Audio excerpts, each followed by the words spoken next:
Okay, now we're going to look at deferred revenue, which is really the other side of deferred expenses, except this time we're deferring the recognition of revenue. Now this comes about when we're paid for work that we haven't done, right? So somebody pays us for work that we haven't done. At some point we're going to do the work and earn the money, but we haven't yet. If you think about it, it makes sense, right? If you pay for someone for work that they haven't done, they have a liability, right? They now owe the work. So a couple places this comes into play, right? When you hire a lawyer, what do you got to do? You have to pay a retainer, right? So that lawyer now owes you so much work to earn back that retainer, right? Or when you subscribe to a magazine, you pay them for the whole year. They owe you 12 magazines, right? So what happens in a deferred revenue is we have a liability that turns into revenue, right? So we might receive the money in one period, but we earn it in another, right? So we have to adjust and bring our accounts up to date, right? So this is a liability that turns into revenue. We're deferring the recognition of revenue. We'll take a peek at some examples here, right? So assume we operate a consulting firm. On November 15th, 2016, we accepted a new project and we were paid a retainer of $12,000. As of December 31st, 2016, the end of our accounting period, right, we have performed $8,000 worth of work. So we're going to go and look at this whole transaction, right, or this whole thing. On November 15th, right, on November 15th, what happens? We, the consulting company, get a big old chunk of cash, right? We get $12,000 in cash, but we haven't earned that yet, right? That's going to be revenue to us, but right now it just means that we owe our client that much work. So I'm going to credit an account called unearned fees, $12,000, right? Now let's T account that. Let's T, just the second cash is we don't have to worry about T accounting that. Unearned fees. What does this mean? This means that this consulting firm owes their clients $12,000 worth of work, right? So we know this is a liability. It has a normal credit balance, and it makes sense because we made it go up with a credit, right? So right now we're sitting with a $12,000 credit balance, right? $12,000 credit balance in unearned fees, okay? Now, as of December 31st, right? Remember these adjusting entries bring our accounts up to date. So I have to do this adjusting journal entry, right? To bring our accounts up to date. Well, we've done $8,000 worth of the work, right? That means a couple things to us. It means we don't owe them $12,000 anymore, right? We owe them something less than that. And we have actually earned some of the money in 2016. So I know if I performed $8,000 worth of work, I need to make this go down by $8,000, right? So I debit unearned fees for $8,000, and I credit fees earned for $8,000, right? This is my adjusting journal entry, right? Remember, we have income statement account, fees earned as revenue, unearned fees is a liability on the balance sheet, right?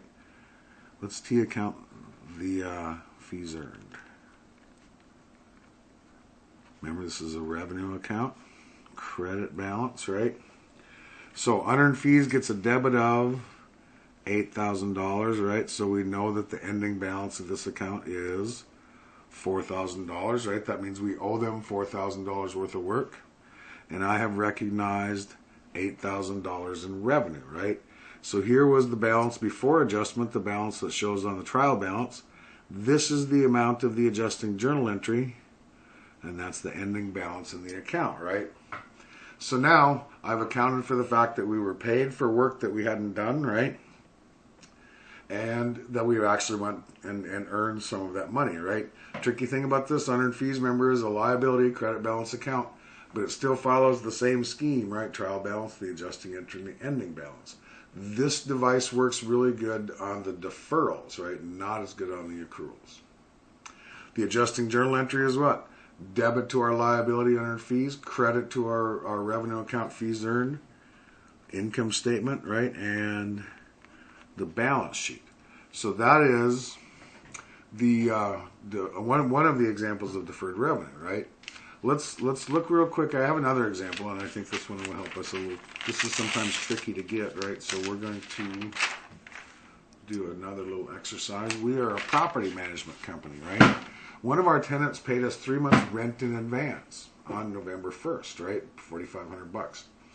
So we know 3 months into 4,500 gives us $1,500 a month, right? And they did this on November 1st. So on November 1st, we go ahead and record what? We've got that money, right?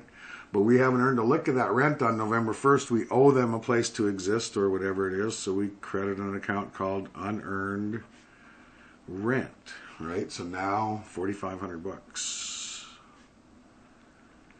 Now we have this balance, right? So if we T account unearned rent credit balance account. It's a liability. I'm going to put this up here right now because we're going to use it in a bit, right? But that's going to turn into what? Rent revenue, also a credit balance account, right? So we know we owe them $4,500 of a place to live, right? Now we do this on November 1st. That's my balance on November 1st, and we're not going to change it until the end of the year, right? So now let's assume that we've gotten to the end of the year. Well, what's happened by the end of the year? 2 months have passed, right? So I've earned 2 months worth of that rent. Remember, we've provided them a place now for the month of November and the month of December. So if we're looking at 12/31, right? What happened? We've earned that money, right? We don't owe it anymore, so we're going to update that, right? I'm going to debit unearned rent, right? Remember, we've earned 2 months worth. We said $1,500 a month, $3,000, and I'm going to credit an account called rent revenue, $3,000, right?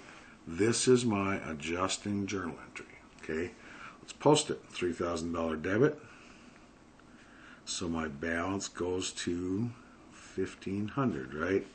And we credit rent revenue because we've earned that money, $3,000. That shows on the trial balance the amount of the adjustment and the ending balance, right?